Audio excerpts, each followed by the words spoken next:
Hello and नमस्ते। तो आज के इस सेशन में हम डिस्कस करने वाले हैं formation of the companies with charitable object, जो आपका सेक्शन 8 है।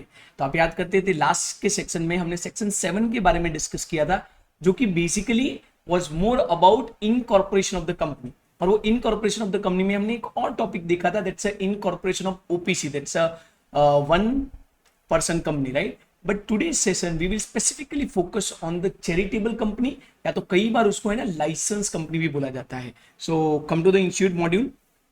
अच्छा, अगर आप इंस्टीट्यूट के मॉड्यूल में देखते हैं तो ये आपका टॉपिक नंबर 5 है, which is basically formation of the companies with a charitable object. अगर आपका चैरिटेबल ऑब्जेक्ट है, समझना है यहाँ पे, तो कंपनीज एक्ट के तरह आप अपने आप को सेक्शन 8 में रजिस्टर करवा सकते हो। अच्छा, यहाँ पे दो बात है।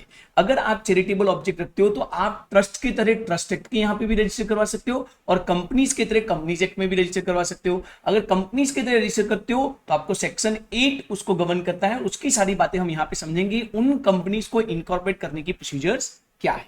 चलिए तो पढ़ते हैं। देखो क्या लिखा है।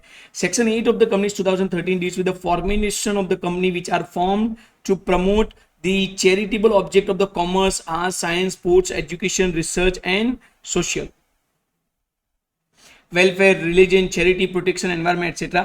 Such a company intends to apply its profit, mark करना ये word, it intends to apply its profit in promoting the object and prohibition of the payment of any dividend to its member. So two of the basic condition जो आपको याद रखना है कि भाई charitable company की जो टू बेसिक कंडीशन है, one, they will basically apply the profit in promoting the object। तो इसका जो ऑब्जेक्ट होगा ना, वो ऑब्जेक्ट के लिए ही वो सारा प्रॉफिट अपना यूज करेंगे। और दूसरा, इन लोगों ने बोला कि there is a prohibition on dividend, right? there is a prohibition on distribution of dividend। तो ये जो चैरिटेबल ऑब्जेक्ट वाली कंपनी है वो डिविडेंड दे सकती नहीं है, राइट। अच्छा, अगर आप यहां पे देखते हो तो इन्होंने बहुत सारी चीजें बोली है कि commerce, arts, science, education, social welfare, religion, art, sports, research, charity, कोई भी पर्पस के लिए हो सकती है। But these are the two major conditions that these companies must be required to comply. अच्छा, आगे की प्रोविजन में आप पढ़ते हो तो पावर ऑफ सेंट्रल गवर्नमेंट, तो ये सेंट्रल गवर्नमेंट का पावर है। एक्चुअली मैं आपको बोलूं, section 8 basically empower central government to give a licence to certain company to have a charitable object. अच्छा, क्वेश्चन आता है, पर ये करेंगे क्यों? मतलब सेक्शन 8 में जाने का फायदा क्या है? देखो, एक बड़ा इंपॉर्टेंट फायदा क्या है पता है?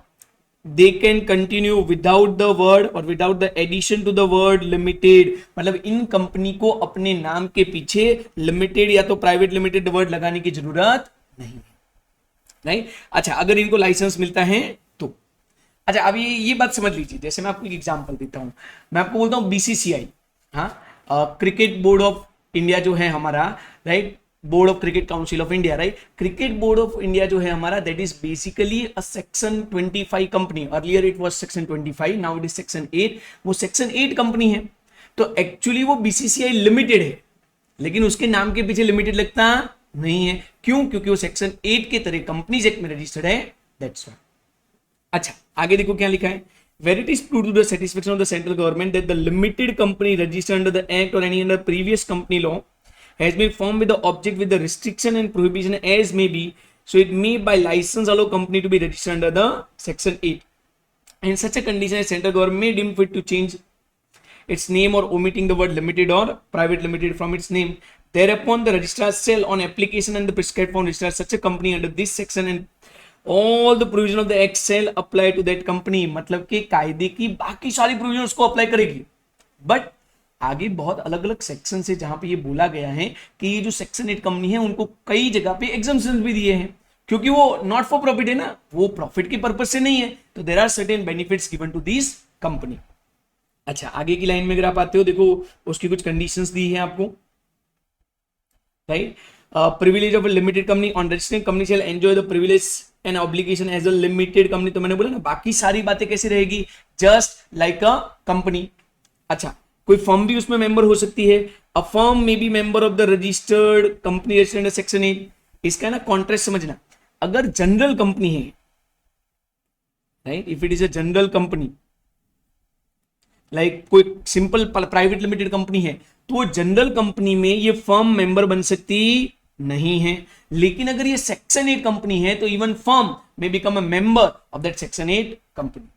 अच्छा आगे देखो क्या लिखा है, नेक्स्ट पॉइंट में लोग बोलते हैं a company registered under this section shall not alter the provision of the memorandum और article except with the previous approval of central government. मेरे को बताओ सेक्शन 8 कंपनी किससे बनी, गवर्नमेंट के लाइसेंस से। तो अगर इनको कल अपना एमओए बदलना है, एओए बदलना है, तो they need to take the permission of central government. Same में मुझे बताओ अगर इन कंपनी को कन्वर्ट करना है, नहीं तो कन्वर्ट करना है तो भी क्या करना पड़ेगा, जो उनको कंडीशंस डाली गई है वो कंडीशंस उनको फॉलो करनी पड़ेगी।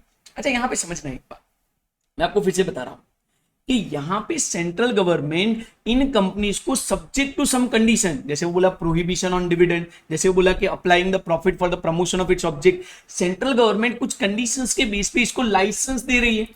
मेरे को बताओ, सोच के बताओ, अगर कल ये जो कंडीशंस दी गई थी वो कंडीशन आप फुलफिल ना करो तो गवर्नमेंट वो लाइसेंस क्या करेगी, रिवोक कर लेगी, राइट। अगर कंडीशन फुलफिल करते हो तो लाइसेंस कंटिन्यू होगा, अगर कंडीशन फुलफिल नहीं करते हो तो गवर्नमेंट में रिवोक द लाइसेंस। अच्छा मेरे को बताओ लाइसेंस रिवोक करेगी तो आप जनरल कंपनी हो जाओगे। जनरल कंपनी मतलब सेक्शन 8 वाले जितने भी आपके बेनिफिट्स थे, इंक्लूडिंग जो वर्ड लिमिटेड या तो प्राइवेट लिमिटेड हटाने की बात की थी, वो सारा क्या हो जाएगा, वापस आ जाएगा। Now you are considered as a normal company.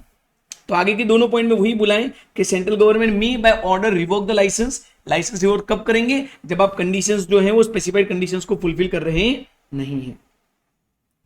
अच्छा अगर आप आगे आते हो व्हेन लाइसेंस इज रिवोक, तो यहां पे दूसरे पॉइंट में आपको यही लिखा है, government may by order it is satisfied that it is essential in the public interest direct that the company shall be bounded after the act and amalgamated with another company. तो government ये भी order pass कर सकती है कि इस company को बंद कर दो, अगर हमारी कंडीशन फुलफिल नहीं करते हो तो क्लोज द कंपनी।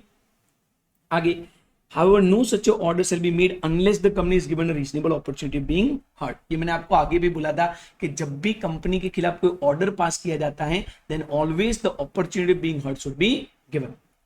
आगे where the license is revoked and the central government is satisfied that it is essential in the public interest that the company registered under this section should be amalgamated, तो government अमलगामेशन का order भी पास कर सकती है। ठीक है, और अगर आप आगे लिखा है if on the winding of the dissolution of the company registered under this section there remains after the satisfaction of debt and liability of any assets that may be transferred to another company register. So फिर amalgamation की conditions के बारे में आपको discuss किया गया है, और अगर आप ये प्रोविजंस फॉलो नहीं करते हो तो आपको पेनल्टी लग सकती है अप टू ₹25 लाख। आपको क्या लग सकता है, पेनल्टी लग सकती है up to ₹25 lakh. So simply आपको कुछ बातें याद रख लेनी है। क्या बातें याद रख लेनी है, जब मैं बोलता हूं सेक्शन 8 कंपनी के बारे में, चलिए अपने इसको चार्ट बना देते हैं। जब मैं बोलता हूं सेक्शन 8 कंपनी के बारे में, तो सबसे पहले तो आपको ये समझना है कि सेक्शन 8 कंपनी जो है that's also called as a association not for profit, it is also called as association not for profit, right. अच्छा दूसरी एक चीज जो आपको यहां पे समझनी है कि जो एसोसिएशन नॉट फॉर प्रॉफिट है उसको गवर्नमेंट चाहे तो it is a power of the central government to issue licence, right. Government इसको क्या करेगी, लाइसेंस दे सकती है।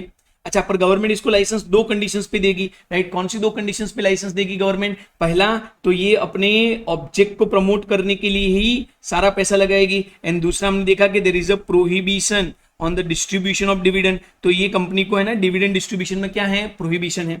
अच्छा तीसरा हमने देखा कि गवर्नमेंट जब इसको लाइसेंस देती है, अगर गवर्नमेंट को लाइसेंस देती है तो लाइसेंस के साथ साथ कुछ बेनिफिट्स भी मिल सकते हैं, राइट। जैसे omitting the